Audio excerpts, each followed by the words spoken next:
I am tonight when three of those people are in this room. One of them is John Layfield. The other is my ride or die, love to the end of time, Gerald Briscoe. Please don't take me down on stage. And Conrad Thompson. Now, I grew up in Texas. Mainly Houston, but I started out in Texas, but started in El Paso. And for those of you, when you think back, the very first time, what made you fall in love with this business? What made you go, hey, I want to be there. I want to be that guy in the ring. I remember it distinctly. Watching Amarillo TV, played in El Paso, and Terry Funk was being attacked by the Von Brauners, and they had a pair of scissors and they were cutting his ear off. I sat at the kitchen table and I watched this in awe and I cried for my mother to please call the police, call somebody, they want help, they need help, Terry Funk needs help. She says, oh honey, it's that they did that a long time ago. It's not happening right now. Many years after that, I was 16 years old, had a bump knee, and I'm giving Terry Funk a ride to his hotel. And I tell Terry that story about that particular moment in my life. It changed my life. And he looked at me and goes, Prichard, my father beat my ass that night because I didn't sell enough. And I'm like, oh shit, I'm getting the backstory now. And I'm telling Terry about my knee and my problems. He says, Prichard, whatever you do, don't get surgery. I'm like, what? And he says, I've had 14 knee surgeries. Once the bastards go in, they keep coming back. So 16 years old, I told my mom, no way, no surgery for me. Because Terry Funk said. By God, that's the way it was. But I grew up in Houston, and promoter Paul Bosch.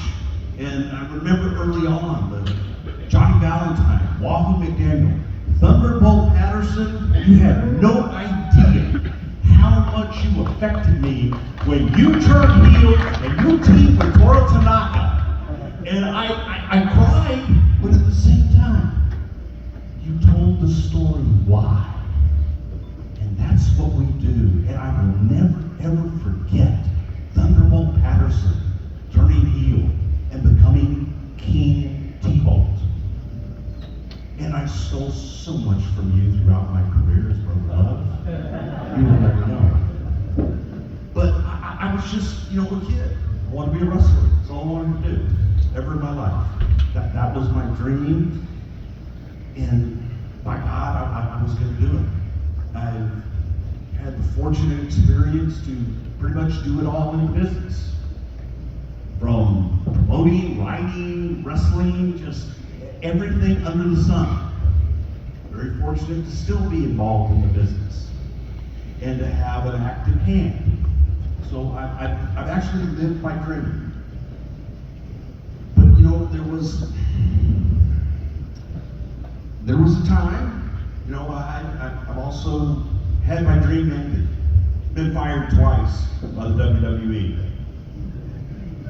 You're fired.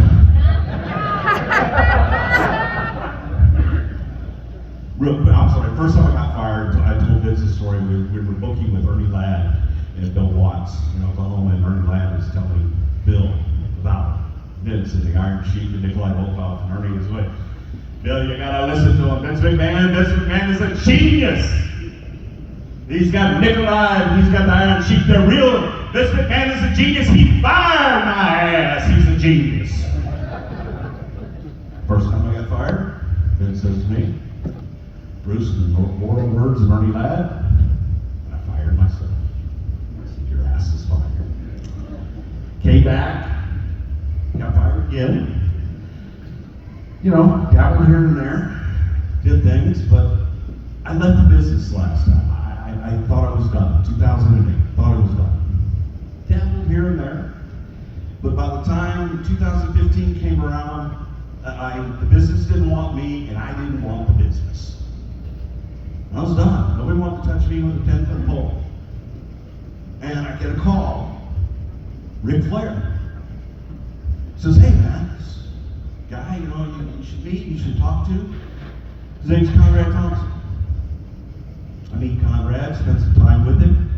I look around at his mansion on a mountain with his pool, his 18 Rolls Royces. Just kidding. But I said, hey man, what do you do? He goes, I help people. I sell mortgages. And you got all this? And he took me in. I didn't know anything about mortgages, but I did know that the passion that I had for the wrestling business, I had no way to fulfill it. And we went to work together in the mortgage business, helping him do commercials, do different things. And I spent a lot of time with him, and we shared a love of the business. He would ask me questions, and believe it or not, I talk a lot. Ron, you stole 90% of my stuff. But, we would talk a lot, and I would tell stories. And when I tell stories, I do voices. So we'll do Dusty Rose right down the road, be with thinking most recognizable athlete in the world. I gotta do the voice. My two men really said you gotta do the voice, And he starts telling me about, Bruce, you should share these stories. I said, no way. It's my life. It was personal to me. It was inside. Nobody deserved to be inside. He says, no, just tell them like you're telling me. Make it fun. You should do a podcast. I had no idea what a podcast was. None. And he's like, we'll get on, we'll tell stories. I've done a couple of guest spots on Rick's podcast and things like that, and I saw the pain that it was to get a guest every week. And I said, man, I don't want to find 52 guests a year. He said, no. You do it. We'll do it together. Just tell stories. And we told stories. Played around in the living room, a couple microphones, taped it, put it out. The guy says, you guys be able to pay a few bills and sell some ads. You all right? Pay a couple bills. 2 months into it, we exploded. We went from like 60,000 listeners to 385 over a million. Exploded. I remember at one point, the big boys didn't want to talk to us, and they said, you guys gotta have big boy numbers. And Conrad sends an email to the head of Earwolf and says, hey, here are our numbers. Big boy enough for you? And we got a guaranteed deal. Now, to tell you a little bit about who Conrad is. Conrad, like me, was a fat kid that just loved wrestling. He did. He wanted to be one of the nasty boys. He dressed up as a nasty boy for Halloween. He loved it. We shared that in common. We could have been brothers, but really I'm old enough that I could be his dad. But I was not in Gunnersville in any time. Larry, his mom and dad are here tonight, so I was not in Gunnersville, Alabama to make that. And we can't prove it, is all I'm saying.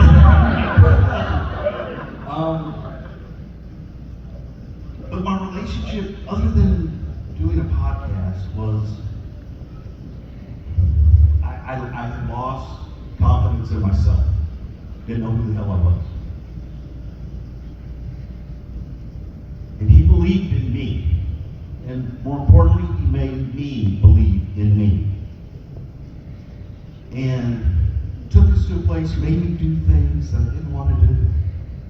Hey man, sell t-shirts. Somebody buys a shirt, call them and thank them. What? I did. It worked. We did things that were unconventional. Everybody in the business told us what not to do. It's guest driven. Don't ever go over an hour, and whatever you do, man, don't curse. I never had a guest. Our average time of our podcast was 3.5 hours at the time. And we cuss like sailors. And it blew up. Conrad dropped out of college. His parents had a rainbow vacuum cleaner. For those of you who don't know what that is, it's a door-to-door, high-end vacuum cleaners. You know the guy, remember I Love Lucy, they walk in and throw the dirt on the floor and they show you how that vacuum cleaner can clean your rug better than any vacuum cleaner in the whole wide world. And he did it better than anybody. But then he saw a guy that sold mortgages. He says, will you teach me how to do that? He learned how to do that, bought the company, and turned it around. Now, I don't have any clue how many mortgage companies that he owns now. But he was able to take something that had been out there and completely flip it on its ear. The podcast world was Wild Wild West. And we didn't tame it, we made it a little wilder. And he took guys from Ric Flair to Jim Ross, to Tony Schiavone, to Eric Bischoff, and the list goes on and on about the people that he has continued to give an opportunity for people to tell their stories in a unique way, continue to be relevant. Words cannot describe this man. I went bankrupt in 2011, and I lost everything. And Conrad made me believe in myself. Conrad getting me back out in the world, of the world that I loved, and able to get me back doing what I love to do, in the business that I love. Paul Bosch had a plaque on his house. It said, "Welcome to the house that wrestling built." Conrad got that plaque from Paul's house. And my house is paid for in Connecticut, and that plaque is right above the door. I can't thank him enough. And there's a lot of things, words can't begin to explain the gratitude that I have for this man. Some people call him Connie. Some people call him the pot